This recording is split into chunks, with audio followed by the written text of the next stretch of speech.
1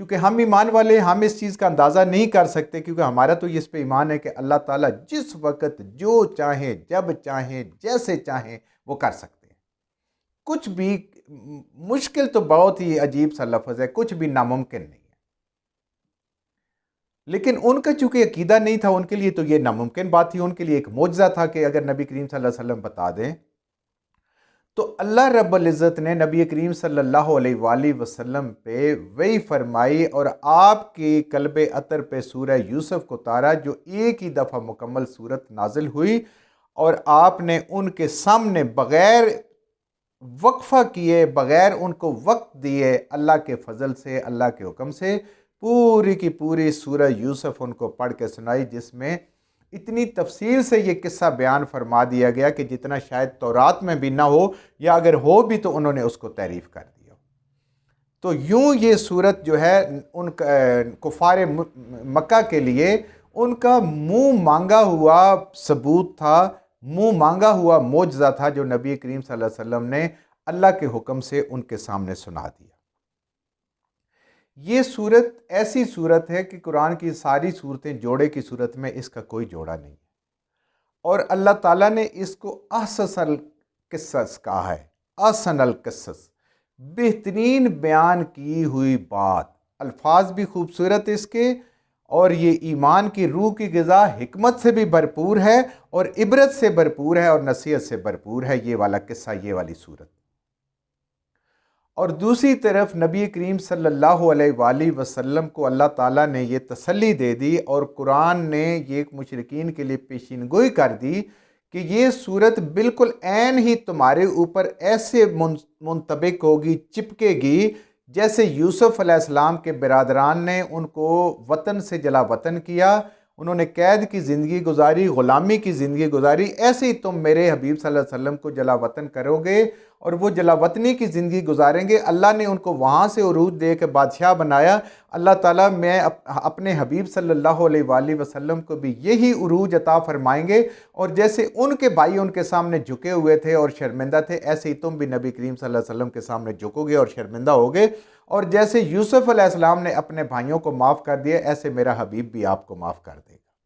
یہ وہ پیشین گوئی تھی جو سن 10 نبوی میں ہوئی، اور پھر فتح مکہ کے اندر یہ ساری کی ساری چیزیں خوب بالکل کھل کے ان سب کے سامنے آ گئی۔ تو یوں حضرت یوسف سورہ یوسف جو نبی کریم صلی اللہ علیہ وسلم کے اس معجزے کو بالکل عین اس وقت کے مطابق اور اس کے مطابق کر دیا، اور اللہ نے عام لوگوں کو، انسانوں کو یہ بتا دیا کہ دو طرح کے کردار ہیں۔ ایک کردار وہ ہے جو حضرت یوسف علیہ السلام کا کردار ہے، حضرت یعقوب علیہ السلام کا کردار ہے، اور دوسری طرف یعنی وہ اسلام کے اوپر، خدا پرستی کے اوپر، آخرت کے حساب پہ پورا یقین رکھنے والے، اور دوسری طرف برادران یوسف، ان کا کردار دیکھیں،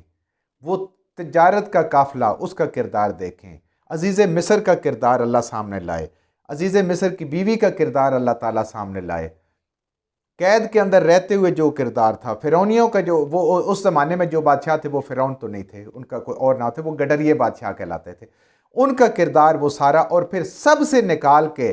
اس صبر، اس توکل، اس یقین پہ اللہ تعالیٰ نے حضرت یوسف علیہ السلام کو کہاں پہنچا دیا، اور جتنوں نے ان کے خلاف سازش کی تھی، خواہ وہ بھائی تھے، وہ عزیز مصر کی بیوی تھی، کوئی اور لوگ تھے، سب کو اللہ تعالیٰ نے ناکام اور نامراد کر کے حضرت یوسف علیہ السلام کو وہاں پہنچا دیا، کیونکہ وہ اپنے رب پہ بھروسہ کرنے والے تھے۔ بھائیوں نے ان کو کانٹا سمجھ کے راستے سے ہٹایا، عزیز مصر کی بیوی نے تہمت لگا کے قید میں ڈلوا دیا، لیکن یہ ساری کی ساری تکلیفیں، پریشانیاں، جو سمجھ رہے تھے کہ ہم نے جان چھڑا لی یوسف علیہ السلام سے، یہ یوسف علیہ السلام کے لیے ترقی کا اور عروج کا زینہ بنتی گئیں، اللہ کے حضور بھی ان کی ترقی ہوئی۔ تو یوں حضرت یوسف علیہ السلام کے اندازاً 17 سال کی عمر تھی جب ان کو کنویں میں ڈالا گیا، 3 دن آپ اپنے کنویں میں رہے، اس کنویں کے اندر پھر اس قافلے نے نکالا، 3 سال تقریباً عزیز مصر کے گھر میں رہے، کہاں سے وہ کنویں سے نکلے اور بادشاہوں والی زندگی مل گئی،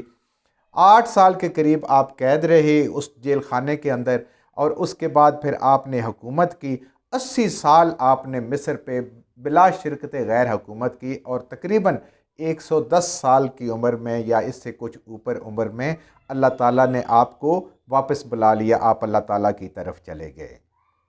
تو یہ انسان کو پتہ چلتا ہے کہ دنیا میں اگر جینا ہے، اللہ کو راضی کرنا ہے، تو پھر ایمان کا راستہ، توکل کا راستہ، صبر کا راستہ، تقوی کا راستہ، سیر چشمی کا راستہ، یہ پیشین گوئی ہوتی ہے آنے والے وقت میں انسان کی بلندی کی اور آخرت میں بھی اس کی سربلندی کی۔ اور اگر انسان ان راستوں میں گم ہو جائے، ان دشواریوں سے گھبرا جائے، دل لبھانے والی دلچسپیوں میں انسان گم ہو جائے یا حسین مناظر میں کھو جائے، تو وہ دنیا کا ہو کے رہ جاتا ہے، آخرت میں اس کا کوئی حصہ نہیں ہوتا۔ تو بسم اللہ کر کے شروع کرتے ہیں۔ الف لام را تلک آیات الکتاب المبین، حروف مقطعات جن کے معنی اللہ جانتا ہے، اللہ کے نبی صلی اللہ علیہ وسلم جانتے ہیں۔ تلکا، یہ بڑی شان والی کتاب ہے، آیاتن، اس کی آیات، اس کے احکامات، اس کے اندر جو اللہ تعالیٰ کے فرامین ہیں، الکتاب، کتاب کے اندر، المبین، واضح ہے۔ اس کتاب کی صفت کیا ہے؟ یہ المبین ہے۔ جو اس کتاب کو پڑھنا چاہے، سمجھنا چاہے، وہ اس کو آسانی سے سمجھ سکتا ہے، سمجھ آنے والی چیز ہے، کیونکہ اس نے ہر چیز کھول کھول کے بیان کر دی، واضح چیزیں موجود ہیں، اس کے اندر کوئی ابہام نہیں ہے۔ یہ مبین ہے، یعنی خود بھی روشن ہے اور روشنی عطا بھی کرتی ہے، جیسے سورج خود بھی روشن ہے اور اس کی وجہ سے پوری دنیا روشن ہوتی ہے، چھوٹے چھوٹے ذرے سے لے کر بڑی سے بڑی چیزیں تک نظر آتی ہیں۔ تو یہ بھی دل کی دنیا کو روشن کرنے والی کتاب ہے۔ یوسف علیہ السلام کا قصہ اس کتاب میں بیان کیا ہے جو کتاب المبین ہے، یہ کتاب کی صفت ہے۔